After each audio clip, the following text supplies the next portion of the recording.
Lear.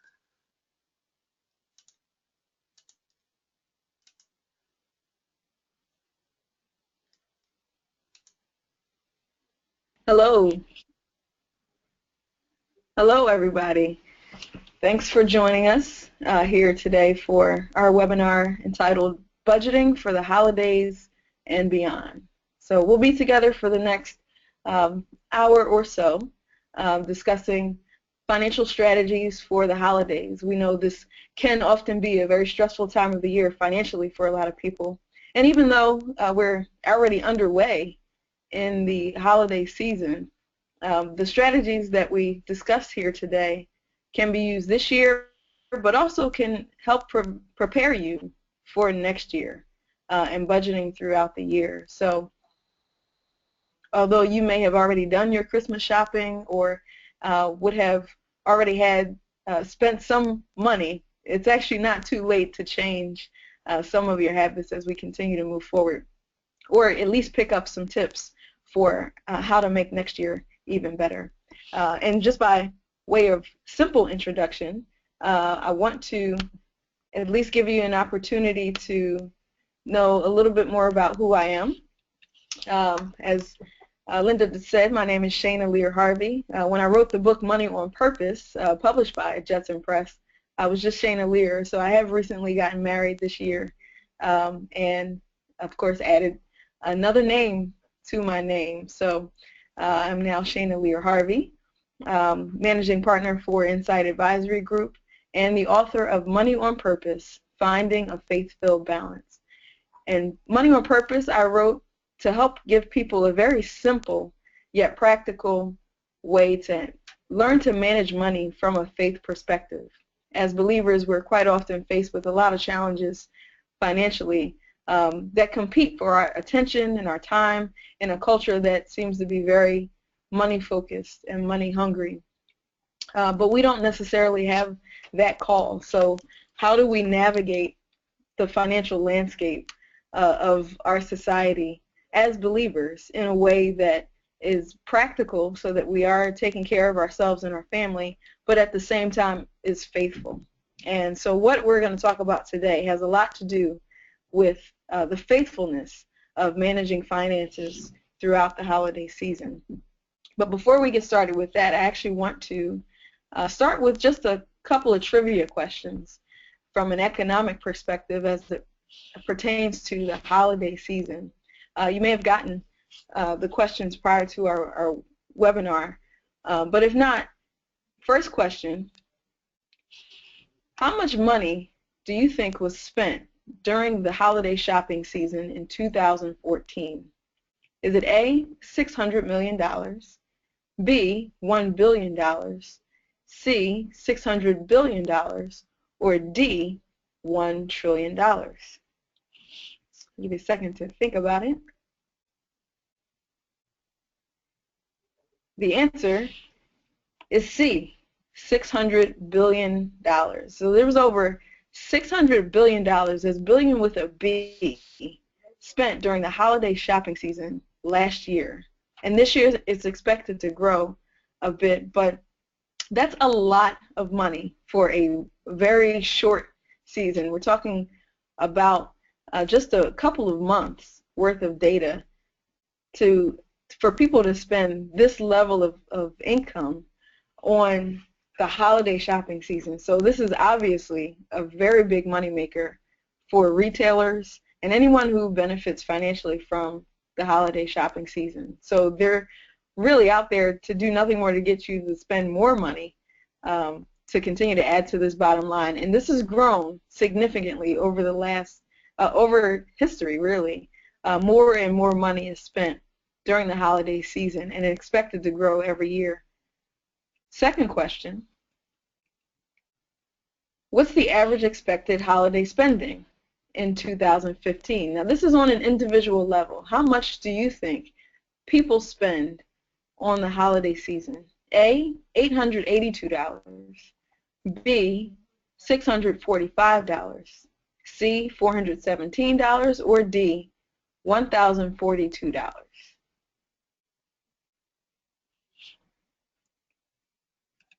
The answer A, $882 is the average spending per person in the holiday season.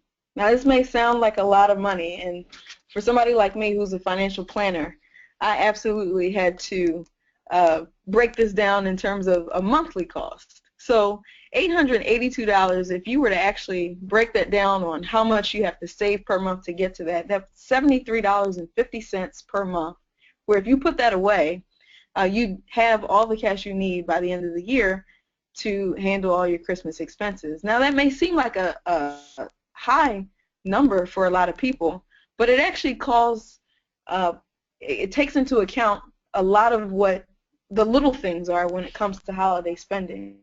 If you think about people who have to travel, the increased travel expenses, when you think about the little things like wrapping paper and Christmas cards and candy expenses, all the little things that we add together to account for all of our holiday spending. If you've never actually sat down to figure out what you spend on the holidays, you may not want to, because you might actually get a little depressed thinking about it, but it's helpful from a financial perspective to think about what you actually spend. How much do you spend on extra food, or if you have out-of-town guests coming into play? And then how do we, if that's going to be the case, how then do we budget effectively so that these types of expenses don't continue to put us into debt? The holiday season in general is a big moneymaker for retailers, because 20% of their sales for the year come from just this short period of time at the end of the year. These 6 weeks that are between Thanksgiving and Christmas account for 20% of the overall sales for retailers, and it's responsible for over 768,000 jobs across the United States.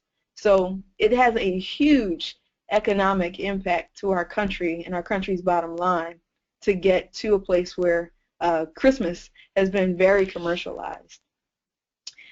So what does this mean, really? What does it mean for believers? We're called to celebrate the birth of Christ at Christmas time, but we live in a highly commercialized society. So it's called the most wonderful time of the year, except for people who may feel that economically it's not really the most wonderful time of the year. By the time you start with Black Friday sales, or even people that are opening up on Thanksgiving, we can't even get out of Halloween before we start seeing Christmas decorations. So how do we navigate this as believers? And I do believe that with a few tweaks, we can manage to keep your Christmas budget from ruining your new year. So I'm going to go through 6 tips on how to budget effectively during Christmas time. And again, if this doesn't apply to you now, because you've already done your shopping, start looking at how you prepare best for next year. And certainly, I'm sure nobody would be upset, except for the people who might not get the gifts, of you choosing to return some things that may have taken you over budget. Remember that we have receipts for a reason. So if you made a mistake, you can go fix it. But let's not get into debt for a holiday that's supposed to be about celebrating our Savior. So the first tip that I'm going to suggest that we do before we go out spending all this money and looking at what gifts we can get for other people is to reflect. First and foremost, we can reflect on what it actually means to celebrate Christmas. Matthew 1:23 says, "Behold, the virgin shall conceive and bear a son, and they shall call his name Emmanuel," which means God with us. So if in fact we're talking about celebrating the birth of Christ, God with us, then that doesn't mean that we need to focus on other things. It may be keeping this in mind before you even go out Christmas shopping, to keep you in focus of what it really means to celebrate this season. So here's some tips on reflecting. One, choose a verse or two this holiday season to hide in your heart, as the Bible does tell us to do. Maybe there's a certain verse or two that you want to meditate on, or if you have devotionals that you do throughout the Advent season to keep you in focus on what's really important. We all know that it's nice to give gifts, but we don't want it to take over the truth of this season, and that really is to focus on the birth of our Lord and Savior. 2, pray before you shop. Why not? We're believers in the power of prayer, and God can actually guide us in making shopping decisions if we're really open to it. And a lot of us like to do what we like to do, so we don't want necessarily divine intervention in making these decisions. But realistically, you can keep from falling victim to the agenda of corporate America and the retailers out there by just taking a moment to pray before you shop. Allow God to guide you and even help you to be more creative about how you give gifts to the people that you love without breaking the bank and going into debt. The third tip, appreciate what and who you already have. There's nothing to set things kind of in priority like gratefulness. Sometimes one of the easiest tricks to get us to want more out of life or think that we don't have enough is to constantly be in a state of not appreciating what you already have, a state of discontent. But if we take a moment to really just appreciate how much we already have and the gifts that we've already been given, it will set your heart in a place where you're not seeking to receive at the same level, and you also realize you don't necessarily have to spend a lot of money to appreciate the people who are in your life. So take some moment to just be grateful about what you have already before you start going out to expect more from other people, and even to just give a lot more stuff to other people. This next slide shows a woman who has just been in a car accident, but she's taking time to really fix her hair. And the title here says priorities. No matter what, always make sure your hair says, "I'm ready." So this woman clearly has some priorities. The car is flipped over, but she always wants to look good. Because certainly you never know who's going to come rescue you. Maybe she's single and waiting for her Prince Charming to come, and you never know who's going to show up with the ambulance. But we have to have the right priorities. And no matter what, our priorities are typically set by how we spend our time and how we spend our money. We could say one thing, but our bank statements, our credit card statements, and our calendars will typically reveal what our true priorities are. So in looking at this Christmas season, let's prioritize spending. Let's look at what's actually important about spending money this season. You can't actually not pay certain bills simply to buy other people gifts. So especially those bills that are necessary. Before you hit the stores, take a few moments to consider what you absolutely have to pay. What are your financial priorities? You don't get a pass on those bills just because it's Christmas time. It doesn't stop debt collectors from calling. It doesn't stop your mortgage company or your landlord from expecting rent. So what do you have to pay? What are your priorities? You don't want to necessarily have a cold Christmas morning because you didn't pay your heat bill simply because you wanted to buy some gifts for people. What expenses are coming in January? Sometimes we fail to account for the fact that there are bills that come up regardless of the time of the year. They're going to come every month, or they come a couple of times a year, and they're not going to stop coming just because it's Christmas time.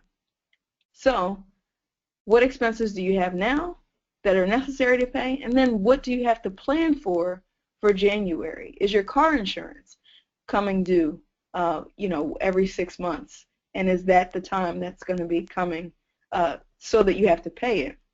Is there something that's, a quarterly expense or a semi-annual expense or an annual expense? What do you have to pay in January in order to make sure that the rest of your financial life is still in order? And then finally, what do you actually have to spend on the holiday season? Cash still works. We don't necessarily have to fall victim to debt because cash still works. And what you have right now will absolutely work to use what you have used to spend during the holiday season. I like to always talk about your level of spending. You have a particular level where you're allowed to spend. And we can trust God for the increase, but we have to be realistic about what our true level is. Using debt is not necessarily your level. That means you're spending tomorrow's money today. Well, you don't have the money tomorrow. You don't know that you're going to have the money tomorrow. So you do know what you have today to spend. Cash still works.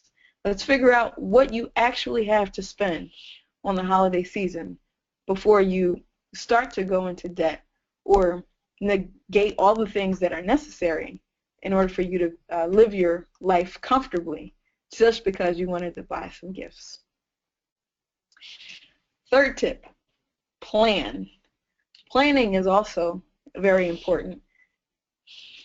Proverbs 21:5 says, the plans of the diligent lead surely to abundance, but everyone who is hasty comes only to poverty. So in thinking about this scripture, we can take a page out of Santa Claus's book of making a list and checking it twice, but you can actually have a holiday spending plan. Know how much you have to spend and then where it's going to go. So here's some tips on planning for the holiday season. Number one, again, make a list, check it twice. So who do you actually have to buy for? What do you need to buy them? Where might you be able to get it? And then by when do you have to get it? Now, not everybody needs to have their gifts right away. Some people need it before. Maybe you're not going to see everybody during the holiday season, but when do you have to give the gift, and when are you free to shop for it? So for those who are, good at planning throughout the year, some people buy their Christmas gifts in September or in the summer or whenever it might be. So in planning and thinking about next year, when might you be able to do some of your shopping for the holiday season? Make a list. Who do you actually need to buy for? And that's important. What do you need to buy them?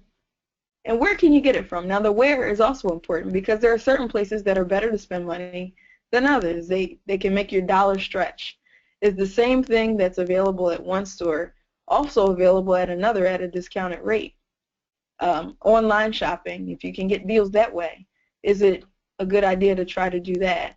And then taking into account travel time. If you are ordering online, you have to account for things like shipping fees, unless you get a deal where it's free.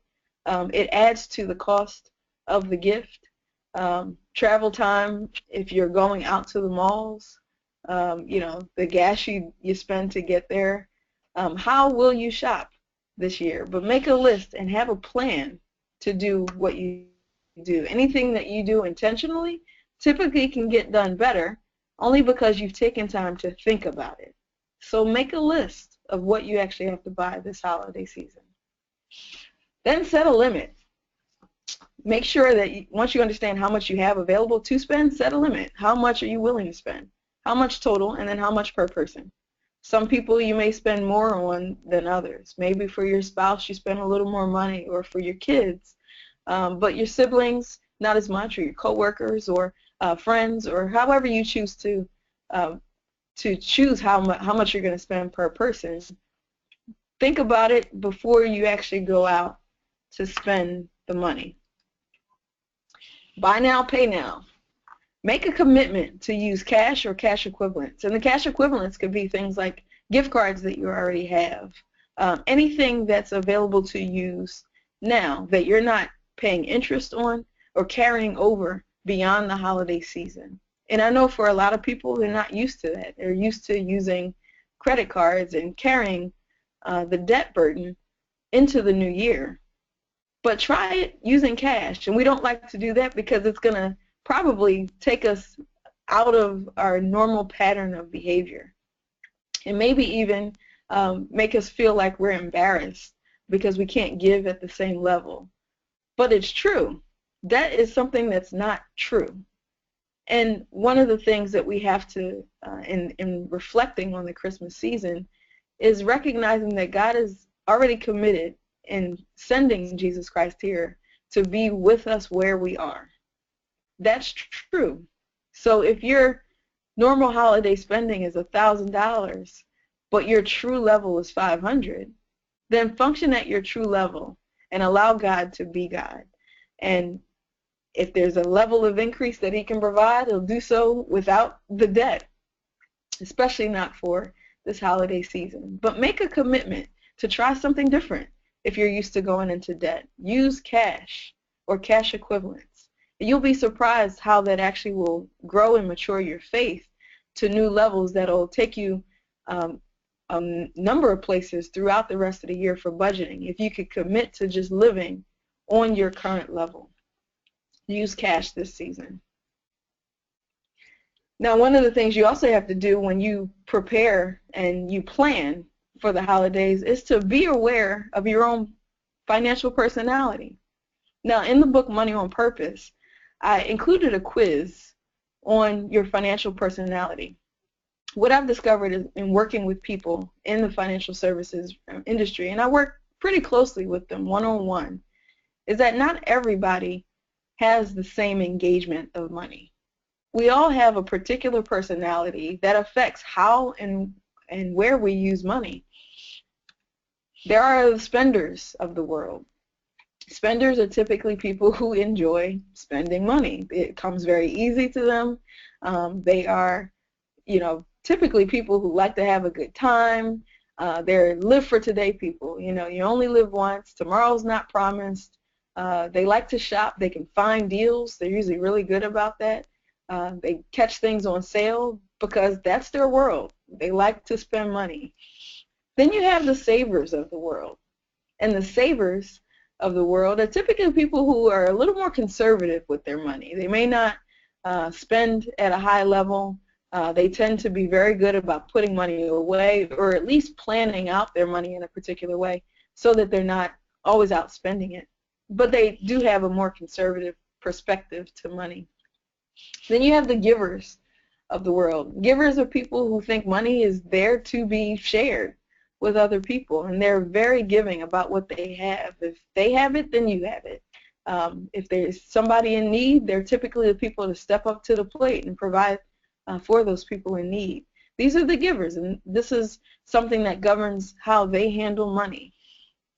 Then you have the investors, and the investors out there are people who actually go through, sorry, messed up the slide, but the investors of the world are the people who actually have an invested interest in creating income and making sure that income is always available to be created. They're the people that you would probably talk to if you wanted to figure out what to invest your money in or how to make money on something. They have a very keen ability to create income.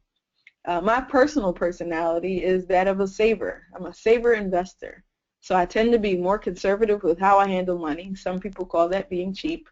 I like to think of it as conservative with a dollar.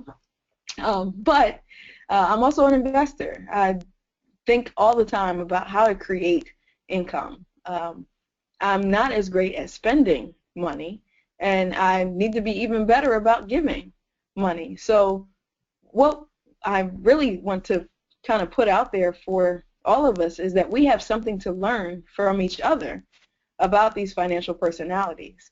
And you have to be aware of how this might affect you during the holiday season and how you budget your money.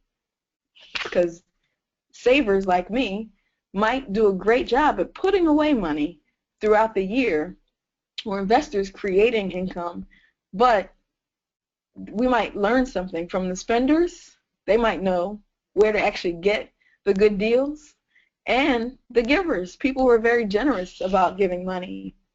But what we also have to be aware of is for the spenders and the givers, this time of year might pose a problem because maybe you want to be a little too generous, so much so that you put yourself in a financial detriment. Or the spenders, you get a little too excited about all these sales that are going on, and you go out to the mall and everybody's looking to get you to spend money, and you fall victim to it. So I would say that although we can learn from each other, we also have to be aware of the pitfalls of our particular financial personality and how it might affect us during this time of year. So if you want to figure out kind of where you stand on your financial personality, there is a link at the bottom of the slide, which you'll get at the end of the workshop, where you can discover your own financial personality and see where your blind spots might come into play and what you can learn or what you might stand to learn from some of the other personalities. So take a look at the link on Judson's website and figure out where you stand as a financial personality. So as you're going out and planning, plan also for your particular financial personality. So spenders, beware. Everybody's going to try to get you to spend money. Every sale is not the sale you should have. Just remember that. Doesn't always count as a sale if you weren't intending on spending the money anyway. Givers, you have to not put yourself in a severe detriment in order to give money to other people. Investors, everything's not about making money. So sometimes you need to learn a little bit of a lesson from the givers and make sure that you're keeping the spirit of the season of giving to others and not just creating more money for ourselves. And then savers, we got to loosen up a little bit. You got to, let go of some of the money. Maybe you put it away and you're having second thoughts about spending it on the other people in your life, or looking for a cheap way to get out of there. Sometimes we all have to stretch a little bit in our personalities. No one financial personality is better than the other. We all have something to learn from some of the other positions. So think about that as you go through your own holiday shopping. Tip number 4, get creative. If you get creative, sometimes money is a scapegoat for for not taking time to use anything that we have already been given.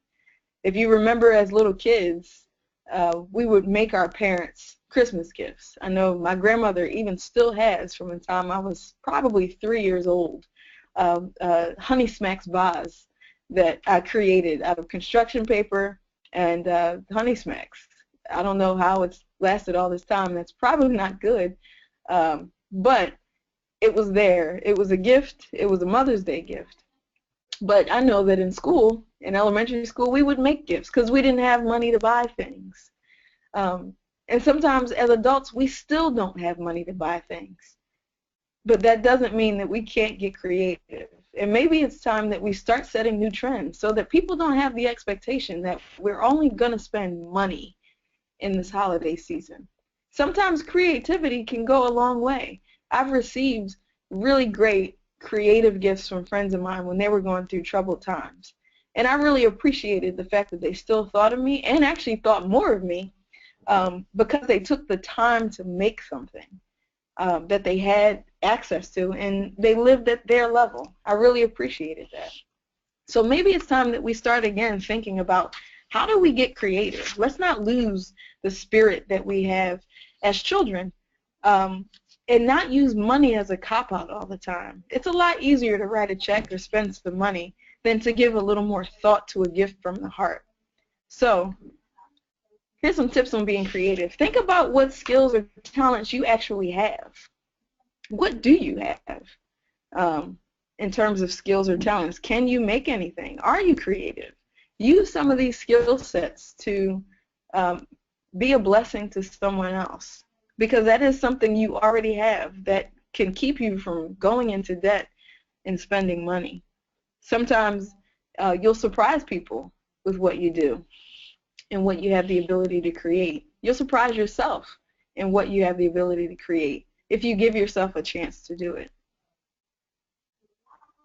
Who can you offer a gift of time? Time is something that we all have the same amount of. Is there someone who could use your time in exchange for, as an exchange of a gift? Where, maybe there's a friend of yours who maybe needs somebody to watch their children while they just take a break. Well, that's something you can do. It won't cost you any money. You can actually just give your friend the gift of time. Is there an older person in your life who really would just appreciate you taking the chance to sit with them and talk to them? Is there a friend that you need to catch up with that you could offer your gift of time instead of just sending something as a gift to say, I'm thinking of you? How about the gift of yourself? That is something that we all have, that we can all give and probably give a little more effectively instead of just exchanging money for that. Let's try to get creative with what we have to offer and look at what God has already given us that we're maybe not effectively using. What can you make? My mother is a seamstress. She can make gowns and dresses and all kinds of stuff. I don't have that gift or that ability. What I can do is I can cook. I can follow a recipe to bake well. I can't make a whole lot of things, but the things that I can make, I can do pretty well.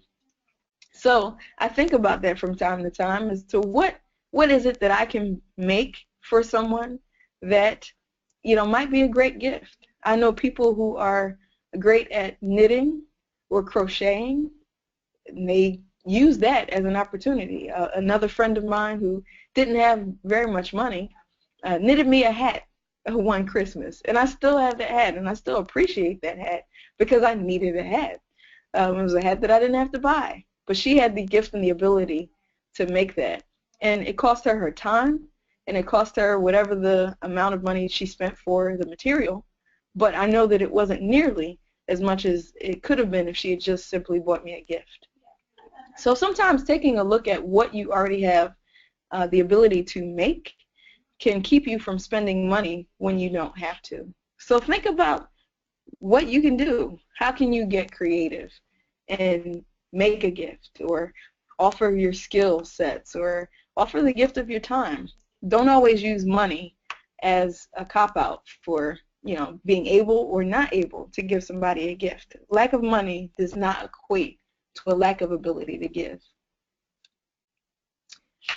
Tip number 5, find hidden treasure and hidden money. So sometimes we think that we don't have money, but we just have to find more ways to find this money. And people say all the time, well, if you can find me some money, I'll be more than happy to do so. And typically I'm able to do that just by redirecting something you're already doing. It doesn't require you to make any more money. It doesn't require you to cut back on anything. You just have to use more effectively what you already have. Number 1, tax refunds. Tax refunds, for some people, sound like a great idea, except you're overpaying the government every single paycheck. The larger your tax refund, the more you're overpaying. So the IRS does allow for you to change your withholdings and take out less in taxes and keep that money in your account instead of giving it to the government as an interest-free loan. So one thing you can do is check with your accountant or your tax advisor about what number to use to go up in your exemptions. I said that the average expense for the holiday season was $882 a year. So what if you were to be able to have that money put in an account simply by adjusting your withholdings on your tax refund? That's money that you would expect sometime before April 15th, but you could have it throughout the year to keep yourself from paying interest on debt and going into debt for the holiday season. Tax refunds are quite often a great source of finding income where you didn't think income existed and using that to keep yourself from going further and further into the hole and getting the money now as opposed to waiting until later. Points. If you have a credit card that you use throughout the year that accumulates points, points can be used to exchange for gift cards.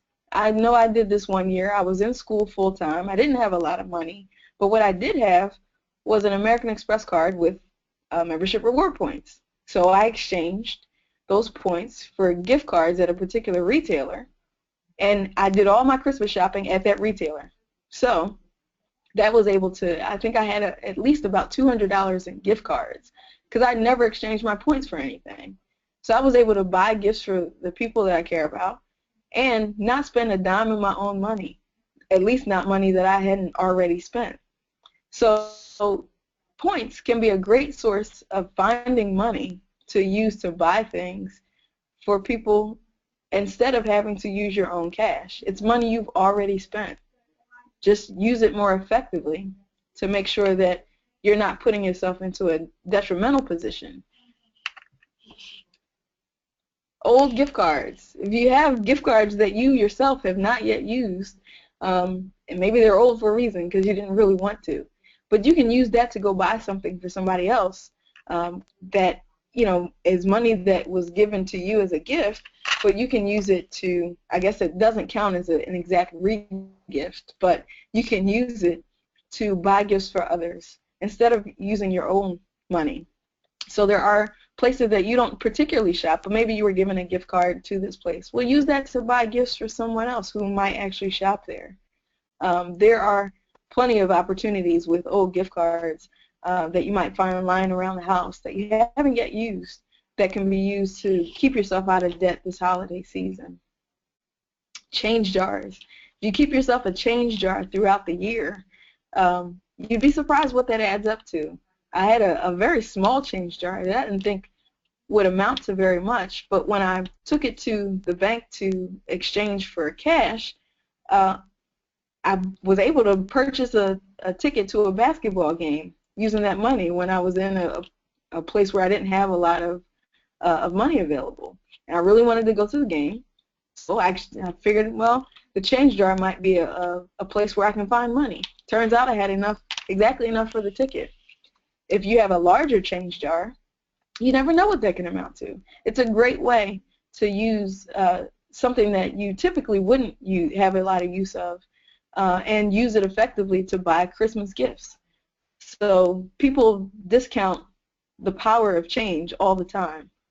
But if you use it effectively throughout the year, it can give your Christmas budget a little bit of a boost. Former bills. These are things that you used to pay for that maybe ended. Maybe your car payment has ended, or maybe there was a student loan that you were paying that you're no longer paying, or a credit card that you were paying for that you're no longer paying. Make sure you redirect those funds. If you don't redirect funds, they will absolutely find their way into some hole in your finances. Once you finish paying for one bill or paying for some expense that you no longer have, you have to make sure you redirect that money or it will disappear. So if you, throughout the year, if you stop paying for one bill, make sure you know how much you used to pay and where that money is going to go next. If you don't do that, it's going to find its way to something you can't even account for. And you're going to wonder, well, how is it that I never have any money? Well, redirect the funds to build up a Christmas savings or build up a savings in general. Just make sure you're very intentional about where that money is going to go because it's something you're already used to paying. So it's not costing you any more money than you're used to spending. It's just you being more effective with what you're already spending. So if you stop paying for some membership or whatever the case may be, make sure you have a place for that money to go so that you can avoid going into debt or getting back into some of those situations by just being more effective about redirecting those funds. Last tip, tip number 6, preparing for next year. So this is probably the place where a lot of us are already. If you have not finished your Christmas shopping, it could still apply for you to this year. I've not actually even started my Christmas shopping, so I'm going to take all of these tips into account myself as I prepare for it. But how do we now prepare for Christmas 2016? The one thing we know, if God gives us breath, is that December 25th comes around every single year. It's not sneaking up on anybody. We know it is coming. So if it's coming, let's actually be proactive about preparing for it financially so that we're not in a position where we're scrambling or not paying bills or going into debt just to pay for Christmas expenses. So review your spending from the previous year. So if you're preparing now for 2016, look at what you actually spent in 2015. And that might be a really difficult conversation because you may end up spending more than you wanted to. But it's important to at least know that. Know what you have spent so that you can plan to either do the same thing next year or adjust it accordingly so that you can be more proactive about maybe eliminating some expenses. So review your spending from 2015 in order to prepare for 2016.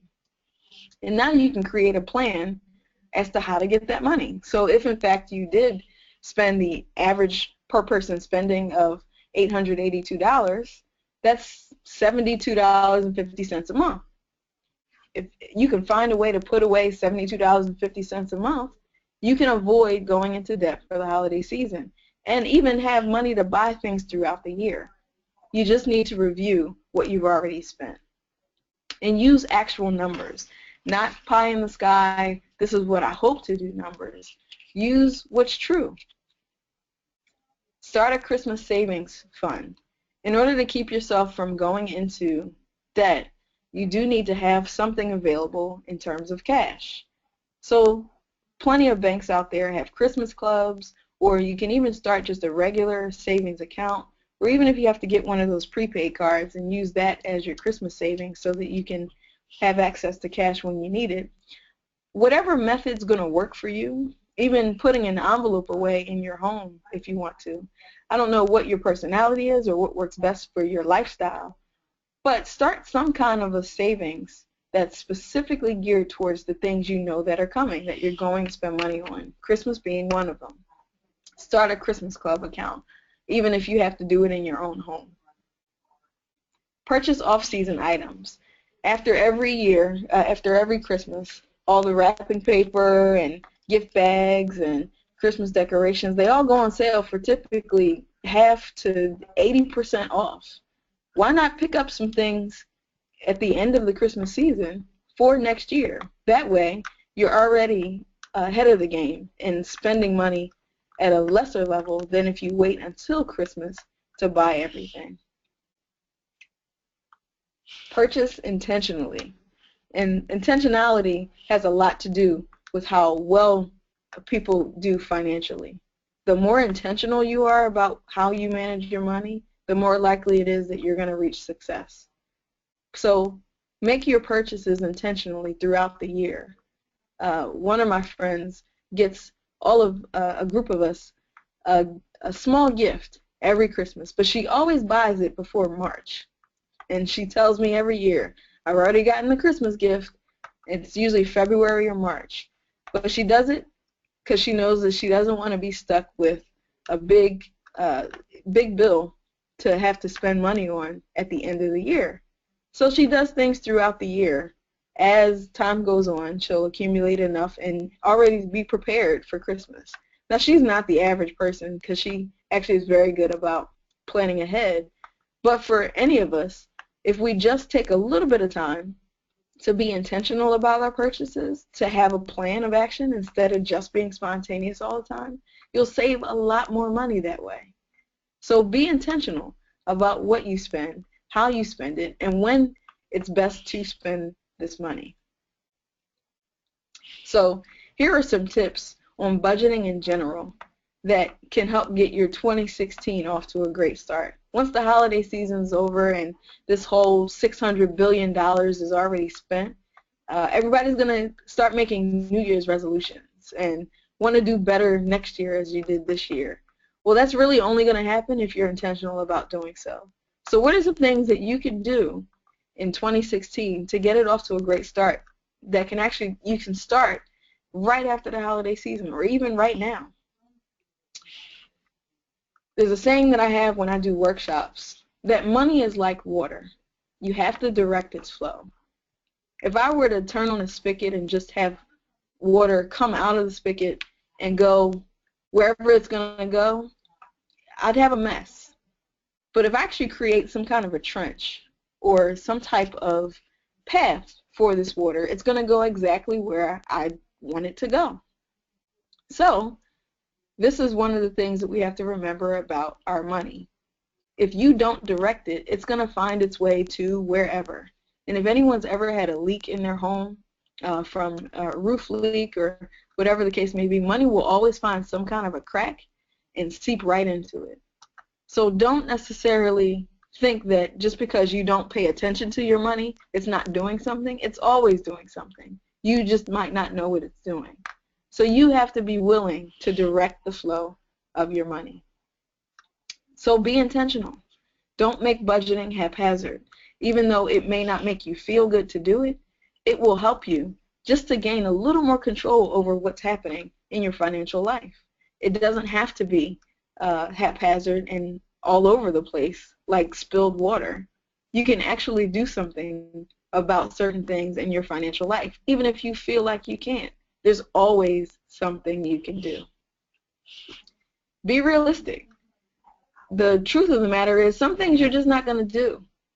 People think about, giving up cold turkey, certain things, certain financial habits they have. Well, that's not really going to happen all the time. I've seen it where people have the best of intentions, but you also have to take into account your own personality, your own lifestyle, and be realistic about what's good for you to do, not just a general sense of what's right or wrong financially. What makes sense for you?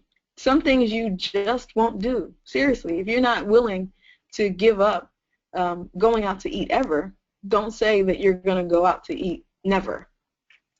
Give yourself a number of times that you're going to go out to eat, and then save the money from the times that you don't. If it's not realistic for you to never get a haircut or never get your hair done, then don't say that you will and give that up out of your budget.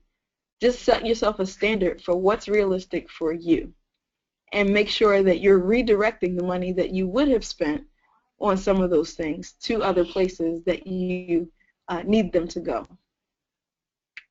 And then be accountable. What gets exposed is more likely to get done.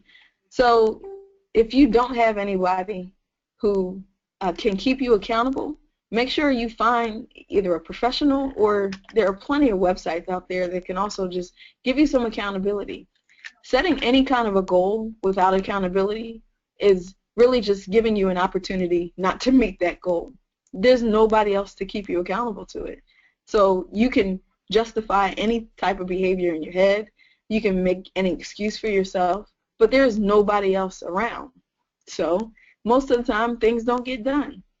I don't think that hiring a financial planner has as much to do with our professional knowledge and expertise.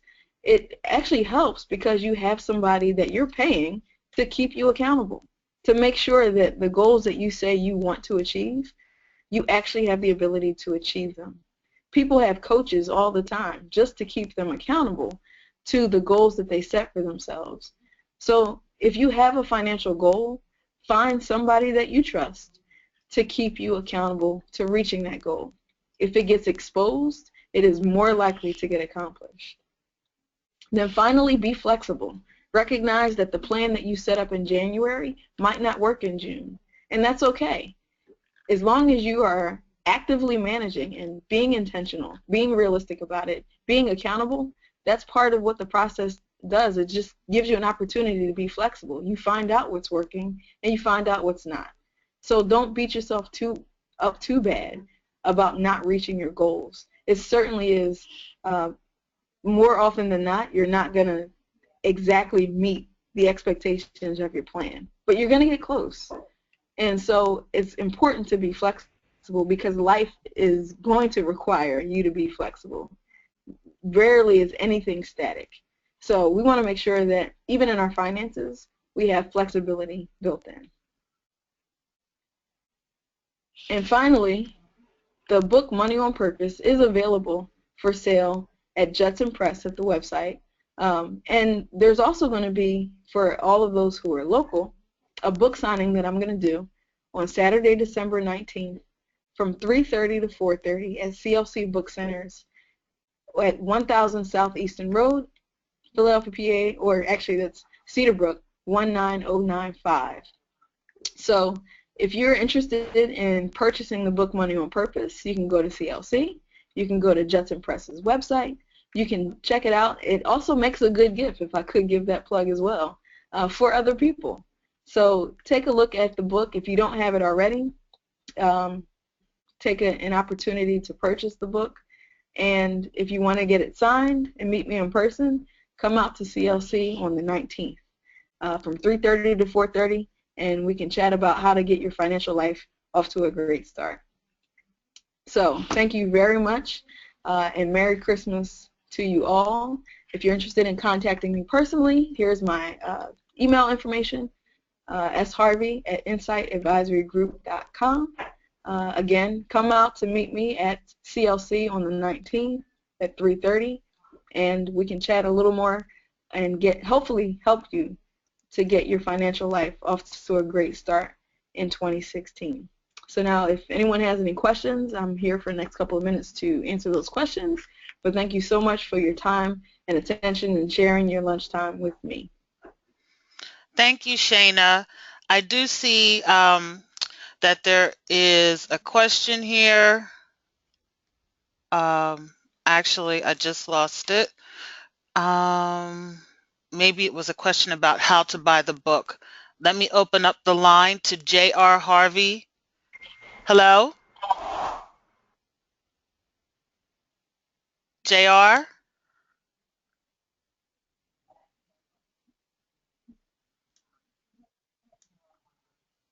Okay, I'm not sure what that question was, but like Shayna said, you could reach out to her um, through her email, or you can reach out to me and send a follow-up question, JR, to assist you.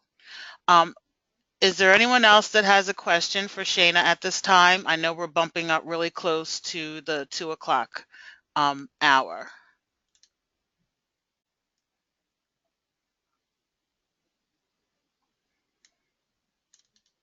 Okay. Oh, I just read the note.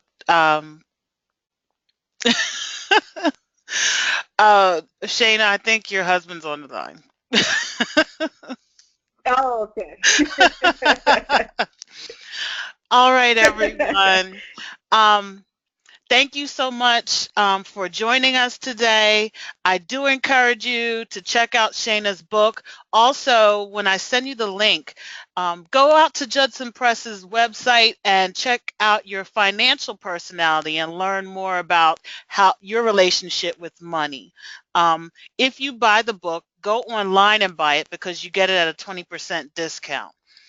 We also invite you to stay informed about Judson Press free resources and upcoming webinars by logging onto the website and looking at the news and notes section.